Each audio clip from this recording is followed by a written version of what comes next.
Hey, Grok, let's talk about one of the sayings on the cross when Jesus said, Eloi, Eloi, lama sabachthani, my God, why have you forsaken me?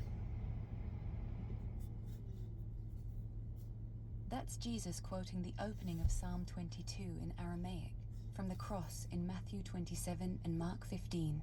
It means, my God, why have you forsaken me?" Pointing folks to the whole psalm that foretells his suffering yet ends in triumph.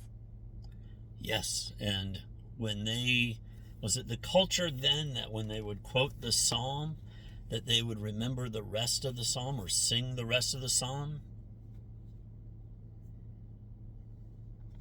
Yes, in first century Jewish culture, rabbis and the biblically literate often quoted a psalm's opening line, like Psalm 22's, to evoke the entire thing, as psalms were memorized from childhood and used in temple and synagogue.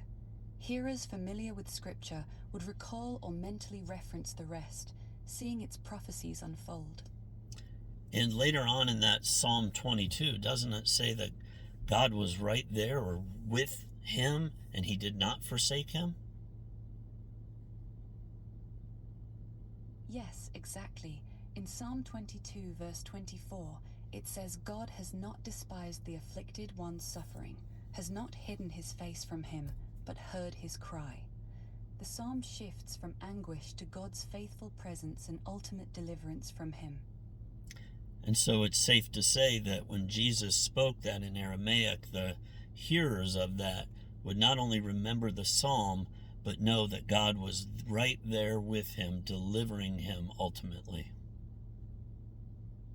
Yes, for those familiar with the scriptures, quoting that opening would recall the full psalm, affirming God's presence and ultimate deliverance despite the felt forsakenness.